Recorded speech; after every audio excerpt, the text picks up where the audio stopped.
Hi guys, welcome to law के बंदे। आज की इस वीडियो में हम बात करने वाले हैं कंफ्यूजिंग वर्ड्स इन इंग्लिश।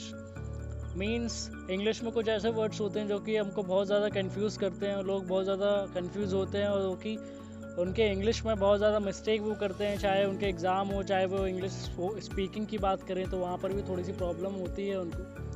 और मुझसे बहुत से लोग क्वेश्चन पूछते हैं कि इस तरह कंफ्यूजिंग वर्ड्स उनको बहुत ज़्यादा कन्फ्यूजन होता है। तो मैं आज एक वीडियो लेकर आया हूँ जहाँ पर आपके सारे कन्फ्यूजन्स दूर होंगे। मैंने सारे वर्ड्स तो कवर नहीं करे यहाँ पर, लेकिन बहुत से ज़्यादा जो इंपॉर्टेंट वर्ड्स हैं, जो ज़्यादा से ज़्यादा फेस करते हैं लोग, जिनको प्रॉब्लम होती है उन वर्ड्स को मैं लेकर आया हूँ। अगर आपको वीडियो अच्छा लगेगा तो आप मुझे बताइएगा, मैं कमेंट करके तो मैं नेक्स्ट वीडियो में और भी वर्ड्स लेकर आऊँगा इसी तरह के। अगर आप हमें सोशल मीडिया पर फॉलो करना चाहते हो तो सोशल मीडिया पर आप फॉलो कर सकते हैं। ये रहे हमारे सोशल मीडिया के आईडीज़। और मेरा नाम है अमन चौहान। अगर चैनल को अभी तक सब्सक्राइब नहीं किया तो चैनल को सब्सक्राइब कर लीजिएगा। वीडियो को शुरू करते हैं। तो पहला वर्ड जो है वो हमारा है आज का अफेक्ट और अफेक्ट। तो दोनों का प्रोनाउंसिएशन जो होता है सेम ही होता है, बस इसमें जो अंतर है सिर्फ ए और ई का जो अंतर इसमें आपको देखने को मिलेगा कि भाई पहले वर्ड में जो है ए यहाँ पर लिखा हुआ है और यहाँ पर लिखा हुआ है ई। तो दोनों का प्रोनाउंसिएशन जो होता है सेम ही होता है, अफेक्ट। लेकिन जो इसका मतलब होता है प्रभावित करना और इसका मतलब होता है प्रभाव। मीन्स ये जो अफेक्ट है ये है वर्ब और ये जो वाला ये अफेक्ट है ये है नाउन। तो उसमें यही बेसिक अंतर है कि इसका मतलब ये है प्रभावित करना और इसका मतलब होता है प्रभाव। जैसे कि इमेज में आप देख पा रहे होंगे कि यहाँ पर ये व्यक्ति इसको क्या कर रहा है, अफेक्ट कर रहा है, मीन्स धक्का दे रहा है। मीन्स ये क्या कर रहा है, कोई एक प्रोसेस हो रही है जिससे कि ये व्यक्ति क्या हो रहा है, प्रभावित हो रहा है। लेकिन यहाँ पर एक इमेज और ली गई होगी जो किससे रिलेटेड है, इस वर्ड से रिलेटेड है। तो यहाँ पर क्या हो रहा है, यहाँ पर हो चुका है जो काम है कि मीन्स यहाँ पर रिजल्ट आ चुका है, मीन्स किसी काम का। मीन्स जैसे कि यहाँ पर बताया गया है कि कोई व्यक्ति ने कोई काम किया है कि मीन्स जो भी काम है इससे क्या हो गया है, ये जो व्यक्ति है प्रभावित हुआ है। मीन्स इससे इसको कोई भी अफेक्ट पड़ा है। तो यहाँ पर क्या है, तो यहाँ पर इस इमेज में अगर आप देखेंगे तो यहाँ पर मीन्स उस व्यक्ति को अफेक्ट हो चुका है, मीन्स वो प्रभावित हो चुका है ऑलरेडी। तो मीन्स उस पर कोई क्या है, प्रभाव पड़ा है। तो इससे आप समझ सकते हैं। नेक्स्ट वर्ड की हम बात करें तो नेक्स्ट हमारा वर्ड है एडवाइस एंड एडवाइस। तो दोनों में अंतर ये है कि इसका जो प्रोनाउंसिएशन थोड़ा सा डिफरेंस है। मैं अगर थोड़ा सा ठीक से अगर प्रोनाउंस करके आपको बताऊँ तो आपको समझ में आएगा। तो इस वर्ड को हम बोलते हैं एडवाइस और इस वर्ड को बोलते हैं एडवाइस। तो मीन्स इसमें जा और सा का अंतर आपको समझ में आएगा। एडवाइस एडवाइस, तो इसको बोलेंगे एडवाइस एडवाइस। तो थोड़ा सा सा और जा का थोड़ा सा अंतर है। तो एडवाइस का मतलब होता है सलाह और यहाँ पर इस एडवाइस का मतलब होता है सलाह देना। जैसे कि अभी यहाँ पर एक इमेज में आपको समझाने की कोशिश करूँगा। जैसे कि यहाँ पर लिखा हुआ है let me give you some advice. तो यहाँ पर ये बोल रहा है कि मैं तुमको क्या करता हूँ, एडवाइस देता हूँ। और यहाँ पर क्या बोल रहा है ये व्यक्ति, क्या ये advice you not to do that, मतलब मैं तुमको एडवाइस कर रहा हूँ कि तुम मुझे मतलब ये काम ना करो, मीन्स एडवाइस ना दो। तो यहाँ पर ये व्यक्ति बोल रहा है let me give you some advice, means मैं तुमको कुछ एडवाइस दूँ। और लेकिन ये बोल रहा है कि मैं तुमको सलाह दे रहा हूँ कि तुम मुझे जो भी मुझे एडवाइस, जो भी सजेशन करना चाहते हो वो मत करो। तो इसमें बेसिक डिफरेंस यही है कि यहाँ पर इसका मतलब है सलाह और यहाँ पर इसका मतलब है सलाह देना। नेक्स्ट वर्ड को अगर हम देखें तो नेक्स्ट वर्ड है रिज़ाइन और इसको भी हम बोलते हैं रिज़ाइन। दोनों का प्रोनाउंसिएशन सेम है लेकिन उसका मीनिंग है जो थोड़ा सा अलग होता है। जैसे कि यहाँ पर रिज़ाइन मतलब होता है, रिज़ाइन का मतलब है त्याग पत्र देना, मीन्स रेजिग्नेशन देना। अगर काम आप क्विट कर रहे हो किसी भी जॉब से तो वहाँ पर आप रिज़ाइन करते हो तो उसको हम बोलते हैं त्याग पत्र। और नेक्स्ट वर्ड हम देखेंगे तो यहाँ पर लिखा हुआ है रीज़ाइन। तो आपको ये जो स्पेस आपको दिख रहा होगा, स्पेस बार जो आपको दिख रहा है, इसमें ही इससे अंतर आपको पता चल जाएगा कि रीज़ाइन मतलब कोई काम फिर से करना। तो मीन फिर से हस्ताक्षर करना। तो मीन्स अगर ऐसा हो सकता है कोई भी काम है जहाँ पर आपने रिजिग्नेशन दे दिया था तो आप वहाँ पर जाके फिर से रिसाइन करते हो, या फिर कोई भी किसी भी जगह आप रिज़ाइन करते हो तो उसका मतलब है फिर से हस्ताक्षर करना। तो दोनों का प्रोनाउंसिएशन सेम है लेकिन उनके मीनिंग जो है दोनों के अलग अलग है। नेक्स्ट वर्ड को हम अगर देखें तो नेक्स्ट वर्ड है, इसको हम बोलते हैं एक्सेप्ट और ये भी होता है एक्सेप्ट, लेकिन दोनों में मीनिंग अलग अलग। जैसे कि इस एक्सेप्ट का मतलब होता है स्वीकार करना और इसका मतलब होता है के अलावा। मैं एग्जांपल से आपको बताता हूँ। जैसे कि एक्सेप्ट मतलब स्वीकार करना किसी भी का, जैसे कि यहाँ पे इमेज से आप देख सकते हैं कि कोई भी प्रपोजल एक्सेप्ट करना, मीन्स किसी भी चीज़ को एक्सेप्ट करना हम बोलते हैं स्वीकार करने को। और ये जो वाला एक्सपेक्ट है इसको हम एक्सपेक्ट नहीं एक्सेप्ट इसका मतलब है के अलावा। मीन्स यहाँ पे यस लिखा है लेकिन यहाँ पर क्या लिखा है, नो, मीन्स इसके अलावा इन तीनों को ये क्या कर रहे हैं, सॉरी इस एक व्यक्ति के अलावा इन तीनों ने क्या बोला है, हाँ बोला है, तो मीन्स इसका मतलब है के अलावा। मीन्स हम जैसे कि बोलते हैं ना, बहुत सी चीज़ें हम बोलते हैं कि इसके अलावा, के अलावा, और बहुत सारी जगह, तो उसका मतलब यही होता है। तो दोनों में बेसिक अंतर ये है इसका मीनिंग का।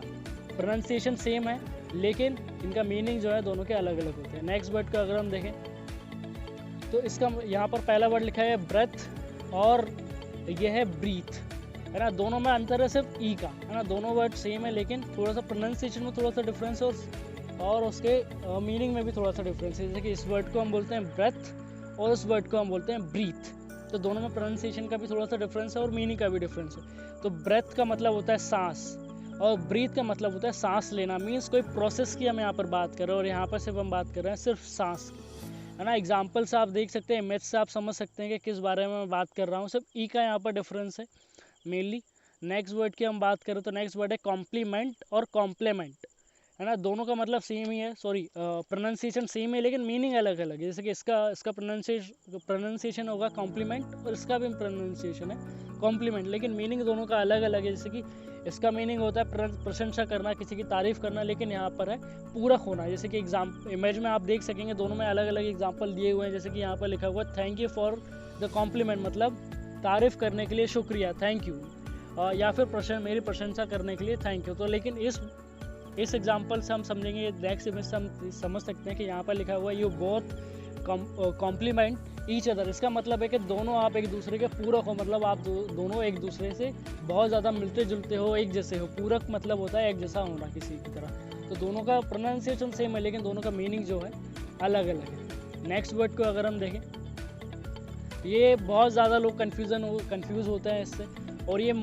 जो भी मैं वर्ड्स बता रहा हूँ ये सारे के सारे आपको कॉम्पिटिटिव एग्जाम में बहुत ज़्यादा हेल्प कर सकते हैं। अगर आप कोई भी रिटर्न एग्ज़ाम वहाँ पर देना चाहते हो तो रिटर्न एग्ज़ाम में भी आपको ये हेल्प करेंगे। तो पहला यहाँ पर इसका जो वर्ड लिखा हुआ है इट्स, इसका भी हम बोलते हैं इट्स, लेकिन दोनों में बहुत ज़्यादा अंतर होता है। तो ये वाला इट्स जो है इसको हम, ये जो इट्स है ये है कॉन्ट्रैक्शन ऑफ इट इज़।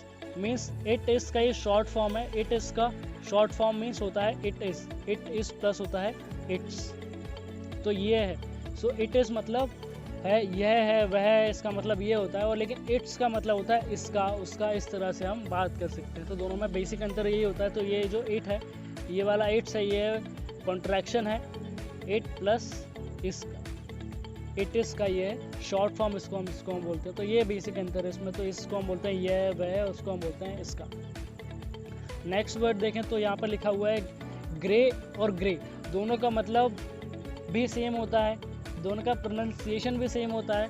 तो लोग पूछते हैं कि मुझसे, बहुत से स्टूडेंट्स मुझसे पूछते हैं कि सर दोनों में अंतर क्या है। दोनों में अंतर को सिर्फ ये अंतर है कि जो पहला वाला वर्ड, जो पहला वाला ग्रे लिखा हुआ है, इसमें ये जो है ये अमेरिकन इंग्लिश का वर्ड है, और जो सेकंड जो ग्रे है इसका ये जो है ये हमारा इंग्लिश स्पेलिंग जो है ये हमारी है ब्रिटिश इंग्लिश का ये वर्ड है। तो बस अंतर इसमें ये है कि ए और ई का यहाँ पर अंतर है।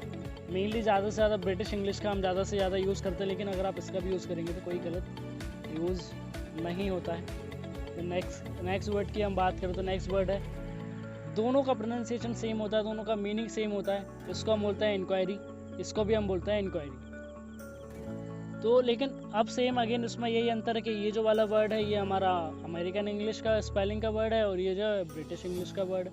तो दोनों का मतलब सेम है, दोनों का प्रोनाउंसिएशन सेम है, लेकिन अंतर ये है कि ये अमेरिकन इंग्लिश का है और ये जो है हमारा ब्रिटिश इंग्लिश का। और जो ज़्यादा बड़ा अंतर नहीं है इसमें, स्पेलिंग में भी, स्पेलिंग में सिर्फ इतना अंतर है ई और आई का इसमें अंतर आपको देखने को मिलेगा।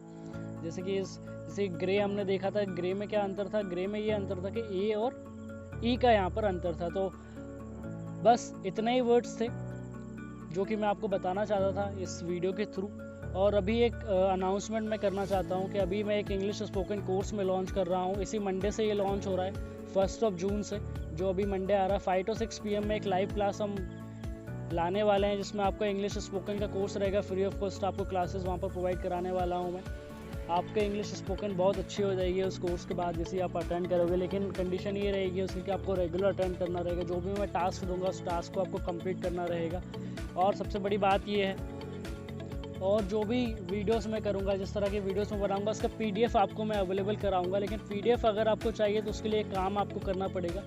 आपको PDF अगर चाहिए तो मैं व्हाट्सएप ग्रुप में अवेलेबल कराऊँगा, लेकिन मैं यहाँ पर मेरा नंबर अवेलेबल नहीं करा सकता हूँ बिकॉज ऑफ प्राइवेसी। तो आपको क्या करना पड़ेगा, आपको मेरा जो इंस्टाग्राम अकाउंट है, या तो आप मेरे अकाउंट पे भी जा सकते हैं। मेरा एक इंस्टाग्राम का अकाउंट है द लॉ के बंदे, आप उस पर आके मुझे फॉलो कर सकते हैं। सॉरी, द लॉ के बंदे तो ये ऑलरेडी है, लॉ के बंदे का अकाउंट। लेकिन अगर आप मेरे अकाउंट मुझे भी फॉलो करना चाहते हैं इंस्टाग्राम पर, तो वहाँ पे आप फॉलो कर सकते हैं। यूज़र नेम है द अमन चौहान, आप वहाँ पर जाके फॉलो कर सकते हैं। आप सर्च करेंगे द अमन चौहान पे, आप सर्च कर सकते हैं। अगर आप इस पर भी मैसेज करेंगे, आप मुझे DM करेंगे इंस्टाग्राम पर, तो वहाँ पर मैं आपको ऐड करूँगा। आप वहाँ पर जाके मुझे पर्सनली DM करें और मुझसे बोलें कि आपको व्हाट्सएप ग्रुप में ऐड होना है, लॉ के बंदे इंग्लिश ग्रुप में, तो वहाँ पर मैं ऐड करूँगा। वहाँ पे आपको रेगुलर जो क्लासेस होंगे उसके PDF मैं वहाँ पर अवेलेबल कराने वाला हूँ।